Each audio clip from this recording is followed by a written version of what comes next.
अगर हम इसे 5 मिनट के टाइम फ्रेम पे देखते हैं, कंटिन्यूसली हाई राय लगा रहा था और उसके बाद ये कंसोलिडेट करने लग गया और इसने हाई वापस हाई लगाने की कोशिश की, बट सेलर्स ने फिर से इसे दबा दिया। तो कल अगर अब ये यहीं कहीं ओपन होता है, यहीं कहीं ओपन होता है और अगर ये यहाँ तक जाता है और यहाँ पे एक रेड कैंडल बनाता है और उसका लो ब्रेक करता है, तो हम इसे शॉर्ट कर सकते हैं। तो यहाँ पे हम शॉर्ट कर देंगे और यहाँ पे हमारा स्टॉप लॉस रहेगा और यहाँ तक का एटलीस्ट टारगेट रखेंगे। अज्यूम करो कि यहाँ पे आके एक ऐसे एक रेड कैंडल बनती है और फिर से एक रेड कैंडल बनती है और ये सेकंड रेड कैंडल इस प्रीवियस रेड कैंडल का जब लो ब्रेक कर देगी तो हम पोजीशन बना लेंगे। सो नेक्स्ट शेयर है हमारा इंडियन बैंक। इंडियन बैंक को भी अगर हम 5 मिनट के टाइम फ्रेम पे देखते हैं तो ये भी कंटिन्यूसली हाई राय लगा रहा था और उसके बाद इसने अपने ट्रेंड लाइन का ब्रेकआउट दे दिया और ब्रेकआउट देने के बाद ये वापस से ऊपर जाने लगे, बट ऊपर इसका ऑल टाइम हाई नहीं ब्रेक कर पाया और इसको सेलर्स ने दबा दिया। तो अगर हम इसे 5 मिनट के टाइम फ्रेम पे देखते हैं तो कल अगर ये यहीं के ओपन होता है और यहाँ तक जाता है और सीधा ब्रेक करता है, यहाँ तक आता है और एक पुल बैक लेता है और एक रेड कैंडल का लो तोड़ता है, तो हम इसे शॉर्ट कर देंगे और मिनिमम 1% का टारगेट रखेंगे। और और अगर कल ये खुलते ही इस सपोर्ट को ब्रेक कर देता है तो सीधा ब्रेक करने के बाद हम एक पुल बैक का वेट करेंगे। पुल बैक आएगा, पुल बैक आने के बाद एक रेड कैंडल बननी चाहिए और एक रेड कैंडल बनेगी और रेड कैंडल का लो ब्रेक होना चाहिए। जैसे ही रेड कैंडल का लो ब्रेक होएगा तो हम इसमें शॉर्ट कर देंगे और उस प्रीवियस रेड कैंडल के ऊपर हमारा स्टॉप लॉस रहेगा, यहाँ पे हमारा स्टॉप लॉस रहेगा और मिनिमम 1% का टारगेट रखेंगे। कोलामंडलम फाइनेंस में भी सेम ऐसे ही है। अगर ये डाउन साइड ब्रेक कर दे तो हम एक पुल बैक का वेट करेंगे और पुल बैक आते ही और red candle previous red candle का लो ब्रेक होते ही हम इसमें एंट्री बना लेंगे और मिनिमम 1% का टारगेट रखेंगे।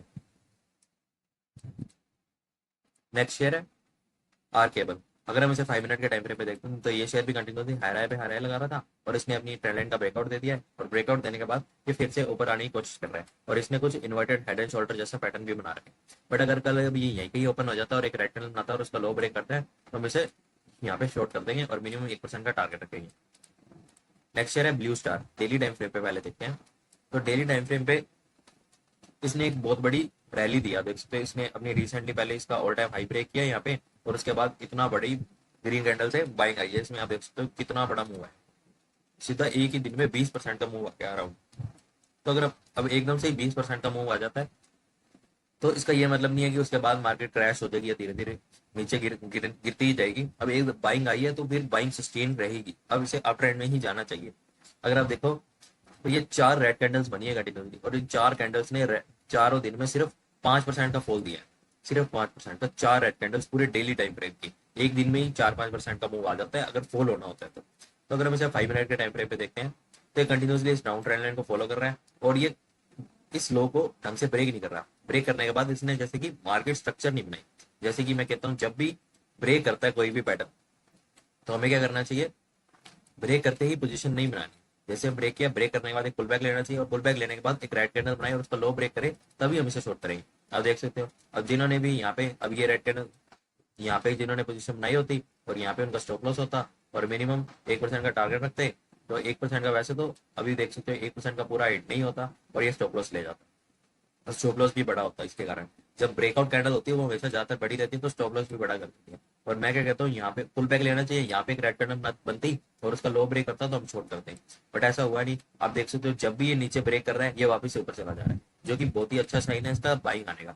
तो कल अगर ये यहीं के ही ओपन होता है और यहीं के ओपन होने के बाद सीधा ब्रेक करता है, ब्रेक करने के बाद हमने एक पुल बैक का वेट करना है और पुल बैक आते ही जैसे ही इस अपनी इस रेजिस्टेंस को ब्रेक करेगा, ब्रेक करते ही हम यहाँ पे बाई की पोजीशन बना लेंगे और मिनिमम हमारा स्टॉप लॉस इसके नीचे रहे। और अगर जैसे कि आप देख सकते हैं कि अगर इतना बड़ा पुल बैक आता है तो हमारा स्टॉप लॉस 1.15% का हो जाता है। तो हम यूजली अपना स्टॉप लॉस 0.5-0.6% तक का रखते हैं। अगर हमारा स्टॉप लॉस डबल हो जाता है तो हम कैपिटल हाफ कर देंगे, क्योंकि हमारा लॉस एक्चुअल वैल्यू में उतना ही रहना चाहिए, परसेंटेज में जितना मर्जी हो।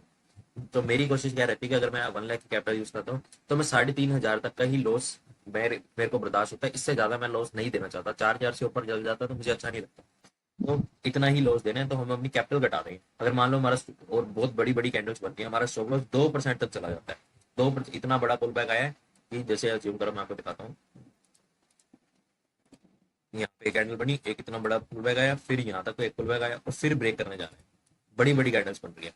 तो अब यहाँ पे हमारा स्टॉप लॉस, यहाँ पे हमने एंट्री की पोजीशन बनाई तो हमारा स्टॉप लॉस यहाँ पे जैसे अब बहुत बड़ा बन गया। ये तो बहुत ही ज्यादा बड़ा, मान लो कि 2% हो गया तो 2% हमारे लॉस का 4 गुना हो गया। मैं कहता हूँ 0.5% हमारा एसएल होना चाहिए और यहाँ पे 2% बनता है तो हम कैपिटल भी 1/4 से घटा देंगे, 4 गुना से घटा देंगे। अगर 1 लाख यूज कर रहा था 25,000 करूंगा।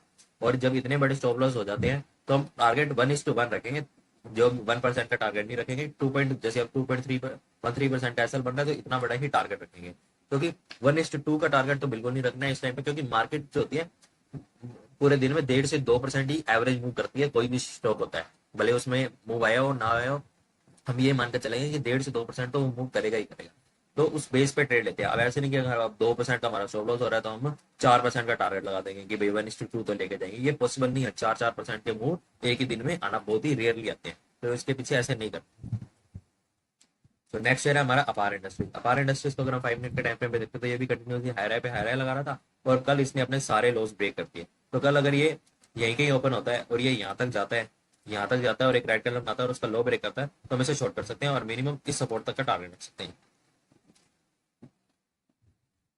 नेक्स्ट शेयर है बजाज हेल्थकेयर। बजाज हेल्थकेयर को अगर हम 5 मिनट के टाइम फ्रेम पे देखते हैं तो ये कंटिन्यूसली हाई राय लगा रहा था, और उसके बाद इसने अपने डाउन ट्रेंड लाइन का ब्रेक इसने अपनी ट्रेंड लाइन का ब्रेकआउट दिया, और ब्रेकआउट देने के बाद ये कंसोलिडेट करने लग गया। और उसके बाद मैं आपको, जैसे अभी मैंने आपको समझाया कि जब भी कोई शेयर ब्रेक करेगा अपनी ट्रेंड लाइन को, तो ब्रेक करने के बाद हमने रेजिस्टेंस को, जो अपनी पहले एक पुल बैक लेने देना है, और फिर उस रेजिस्टेंस को ब्रेक करें तब इसमें बाइंग की पोजीशन बनाएंगे। आप जैसे कि देख सकते हो बजाज हेल्थ केयर ने सेम वैसे ही किया। बजाज हेल्थ केयर ने, हमने क्या किया, वेट किया, एक पुल बैक आया, पुल बैक आते ही ग्रीन कैंडल से ब्रेक किया और फिर एक रेड कैंडल से पुल बैक। अब ये हमारी ग्रीन कैंडल हमारी रेजिस्टेंस है, इसको ब्रेक करते ही हमने बाइंग की पोजीशन बना लेनी है। मैं कैंडल क्लोज होने का वेट नहीं करता, जैसे ही ब्रेक करता है मैं बाइंग की पोजीशन बना लेता हूँ। तो इस पुल बैक के नीचे हमारा स्टॉप लॉस रहता, और मिनिमम 1% का टारगेट तो रखना ही रखना है।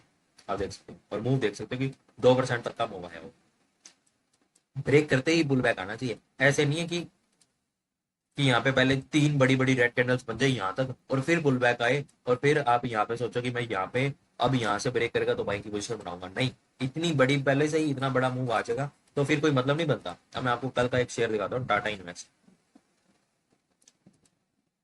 अब ये देख सकते हो अगर अब टाटा इन्वेस्ट में तो इतना, अब जैसे ये ग्रीन कैंडल बनी थी ना, ये ग्रीन कैंडल बनी, यहीं पे ही पुल बैक आना चाहिए। यहाँ तक इतना बड़ा मूव आने के बाद अब देख सकते हो कितनी बड़ी रैली करती है, 6% की रैली तो यही होगी। अब इसके बाद यहाँ पे पुल बैक आने के बाद ब्रेक करेगा तो हमने बाइंग की पोजीशन नहीं बनानी है। अब यहाँ पे आप बाइंग की पोजीशन बनाते तो आप देख सकते हो आपका स्टॉप लॉस ले जाता है। सो ब्रेक करते ही पुल बैक आना चाहिए। सो हमारा नेक्स्ट शेयर है रैक लिमिटेड। रैक लिमिटेड को अगर हम 5 मिनट के टाइम फ्रेम पे देखते हैं तो कंटिन्यूसली हाई राय लगा रहा था। अब कल इसने अपने टाइम का ब्रेकआउट दे दिया, और ब्रेकआउट देने के बाद ये लोअर लो लगाने शुरू कर दिए इसने। तो कल अगर ये यहीं कहीं ओपन होता है, यहीं कहीं ओपन होता है और यहाँ पे एक रेक्टेंगल बनाता है और उसका लो ब्रेक करता है, तो हम इसे शॉर्ट कर सकते हैं और मिनिमम इस सपोर्ट तक का टारगेट रखते हैं। वो देख सकते हो हमारा 1% तक का टारगेट भी हमें मिल रहा है। नेक्स्ट शेयर है जिंदल फोटो। जिंदल फोटो को अगर हम 5 मिनट के टाइम फ्रेम पे देखते हैं तो ये शेयर कंटिन्यूसली बहुत ही बड़े बड़े हाई राय लगा रहा था, और उसके बाद ये इसने अपने प्रीवियस लो ब्रेक कर दिया और उसके बाद इसको कंसोलिडेट करने लगा, और उसके बाद इसने इस ट्रेंड लाइन का ब्रेकआउट दे दिया। ब्रेकआउट आने के बाद क्या बोलता हूँ मैं हमेशा, जैसे ही इसने ब्रेकआउट दिया, ब्रेकआउट आने के बाद इमीडिएट हमें क्या चाहिए, एक पुल बैक।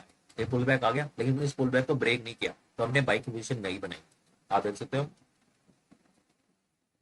पुल बैक आने के बाद अब इसको, जैसे इसने अपने ट्रेंड लाइन का ब्रेकआउट दे दिया, तो कहीं ना कहीं अब ये शेयर अपर ट्रेंड में जा चुका था, बट इसने इस हाई को ब्रेक नहीं किया, तो उसके बाद हमने बाइंग की पोजीशन बनाई नहीं, और उसके बाद कल इसने इस सपोर्ट को सस्टेन नहीं कर पाया और कल ब्रेक कर दिया। और आप देख सकते हो ब्रेक करते ही अगर किसी ने बाइंग की पोजीशन बनाई होती तो उसको वो रिक्वायर्ड मूव नहीं मिलता जो हम चाहते हैं। वैसे तो ये, क्योंकि हम इतना बड़ा रिस्क ले नहीं सकते क्योंकि हमारा स्टॉप लॉस भी फिर इतना ही बड़ा होता। आप देख सकते हो अगर आप यहाँ पे हमारी सेलिंग की पोजीशन बनती और हमारा स्टॉप लॉस इस कैंडल के ऊपर बनता तो 1.6% का एसएल बनता।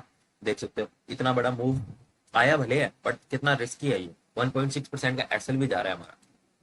तो कभी भी ब्रेकआउट में पोजीशन नहीं बनानी है, हमेशा पुल बैक का वेट करना है। आप देख सकते हैं कि पुल बैक आता, पुल बैक यहाँ तक आता, फिर एक रेड कैंडल आता, उसका लो ब्रेक करता तो हम इसे छोड़ करते और ये फिर से ऊपर चला गया और हमारा स्टॉप लॉस ले जाता।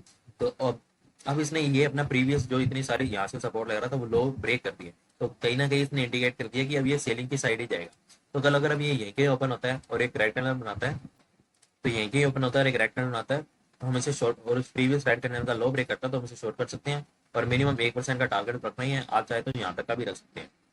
नेक्स्ट शेयर है वंडरलैंड।